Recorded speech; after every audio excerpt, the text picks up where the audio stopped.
Magandang araw mga amo at welcome sa Kalye Topics. Sa video na to ay magkokomento tayo. Patungkol po dito sa, napansin nyo naman lahat, itong mga nagdaang araw ay bigla na lamang pong lumobo ang presyo ng bigas. So nagawan ko na ng video to, pakisearch nyo na lang po dito sa aking mga videos. Pero hindi ko sukat akalain na napakalaki ng ilolobo ng presyo ng bigas. So, siguro mga a day ago o kahapon lamang po ay bumili po kami ng 1 kilong bigas. At nagulat po kami sa naging presyo ng isang kabang bigas po ngayon. So, pumapatak po na nasa 2.6 hanggang 2.7 ng 1 kilo, isang kaban ng bigas po ngayon, yung medyo mainam-inam na bigas po. Kung kukwentahin po natin yon, so lalabas po na mga around 52 to 53 pesos per kilo. At yan po ay binili po namin rekta sa Intercity dito sa Bukawi, Bulacan. Yung mga may warehouse. At kamakailan lamang ay ni-raid ng butihing Speaker of the House na si Romualdez ang ilan sa mga warehouse dito sa Intercity at nadiskubre po niya ang libo-libong kaban ng bigas na naka-imbak dito sa mga warehouse. At pinaplano pa yata nila na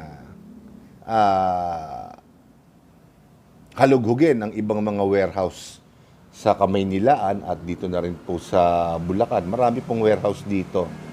Yung iba hindi rehistrado. Kaya, ayan, tip sa mga taong gobyerno yan. Marami pong warehouse dito na hindi nakarehistro at maaari pong pagtaguan ng bigas. So, kung kayo po ay bumibili na ng bigas sa mga oras na to, ay magugulat kayo sa presyo dahil ang pinakamura po yatang bigas ngayon ay yung halagang 48 po yata. Hindi ko lang alam kung anong ang lasa nun, pero siguradong medyo hindi magandang klase po yun. At ang pinakamagandang klase po ay naglalaro na po sa 60 pesos pataas ang per kilo. So, kung maaalala po ninyo, ito po ang isa sa mga ipinangako ni Pangulong Bongbong Marcos na gawing 20 pesos sa loob ng kanyang termino ang presyo ng kada kilo ng bigas. So, medyo ambisyoso yung presyo na yon. Sinabi ko na po dati yan na mas makatotohanan pa po sa halagang 25 hanggang 30 o tumaas ng konti sa 30 bago matapos ang kanyang termino ay medyo makatotohanan pa po. Una, dahil syempre yung labor, binhe, pataba, at kung ano-ano pang prosesong dinadaanan ng palay para maging bigas at bago madala sa merkado. So maraming gastos ang involved yan. So, dito pa lamang po ay nagkakaproblema na ang ating Pangulong Bongbong Marcos na nagresulta sa pag-importa ng bigas. Para po sa kaalaman ng lahat, marami pong bansa, yung mga kapitbahay po nating bansa ngayon ang nagpigil, nagban na mag-export ng bigas sa ibang bansa dahil po sa ginagawa nilang paghahanda dito sa nalalapit na tagtuyot o El Nino. So, kailangan nilang siguruhin yung kanilang stock ng pagkain. Kaya po parang medyo nahihirapan po ang ating Pangulong Bongbong Marcos. At ang huling balita po yata ay parang sa Taiwan po siya lalapit. Pero baka sa India, baka sakali din. para mapunan yung ating kulang dito. So, kamakailan din lamang po ay nagkaroon ng pagdinig si Senator Raffy Tulfo dito sa mga ahensya ng gobyerno. NIA po yata yun, kung hindi ako nagkakamali, yung National Irrigation Authority, kung tama po yung ibig sabihin ng NIA. Naungkat po niya na marami pong irrigation system dito sa ating bansa ang either hindi nagagamit o sadyang sa physical na aspeto ay wala po yung project, pero nakuha na po yung pondo para dun sa mga nasabing proyekto. At ang masakit pa po nito, syempre pagka meron kang irrigation system, may maintenance po yan.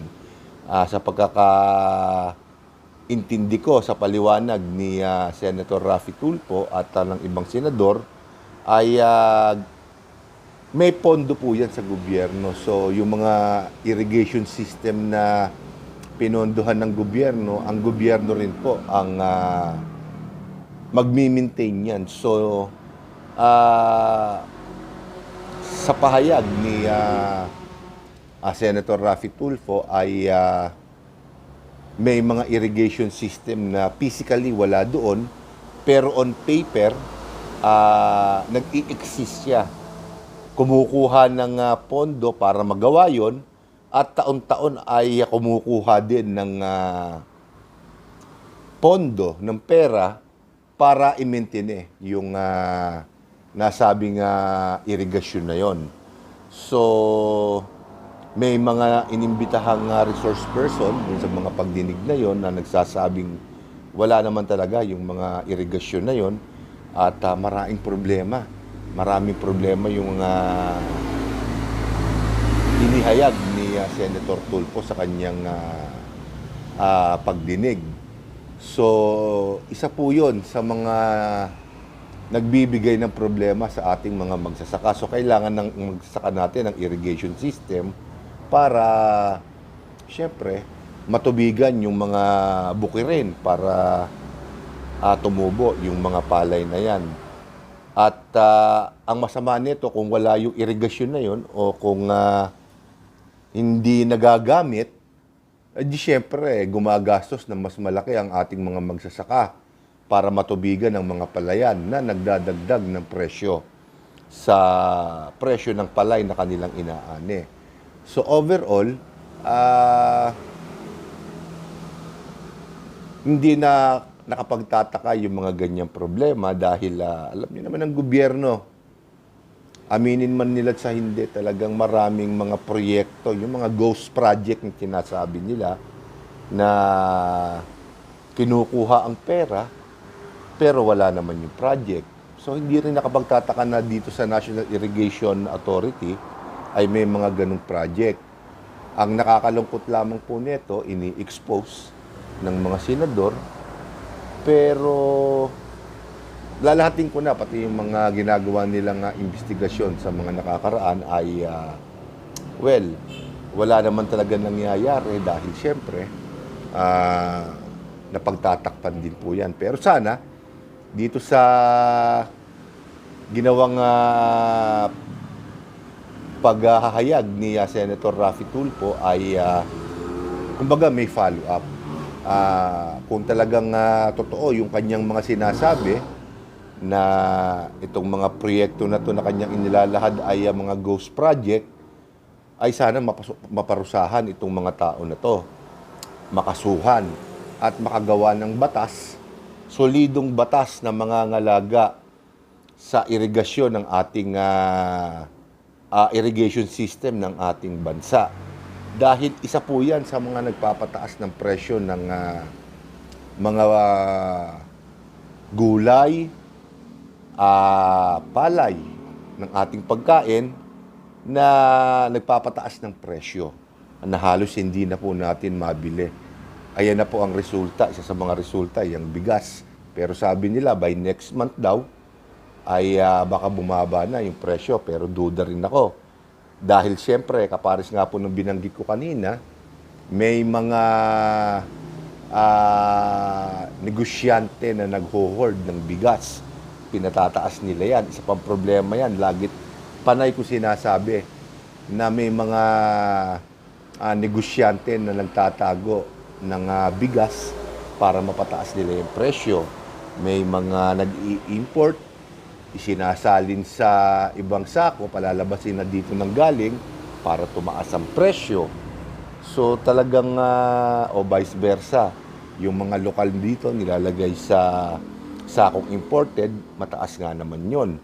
So magagaling talaga ang utak ng ating mga negosyante. Pero ang hindi nila naiisip, tayong mga halos sa panayang kahig, walang matuka, ang naaapektuhan, at ang mga yumayaman lamang po ay itong mga mga walang budhi na mga negosyante. Kumikita na nga sila, ang gusto pa nila ay magtubong nilugaw pa sa kanilang mga produkto. So sana itong investigasyon na ginagawa ng Senado ay masustain. May mga maipakulong na importer, mga may-ari ng warehouse na nagtatago ng bigas, mga opisyal ng gobyerno na kumukuha ng pera, yung mga ghost project. So napakaraming dapat trabahuhin. Noon pa problema yan. At kahit ungkatin, pinalalamig lamang ang sitwasyon, tapos balik na naman sa dating gawi. Kaya medyo nakakalungkot. Pero isa lang ang sigurado at pirmes, tayong mga pangkaraniwang tao ang pumapasan ng problema.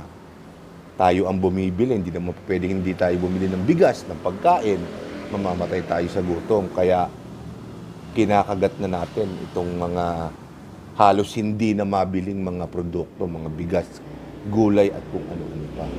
Dahil sa kawalang hiyaan ng mga negosyante na kumikita na nga, ang gusto pa ay magtubong dugaw pa.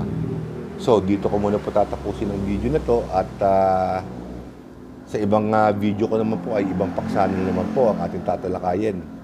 So, with that, ako po si Boss Dags. At kung dito sa channel na to, ako ang boss, kayo naman po lahat ang mga amo ko. Marami pong salamat.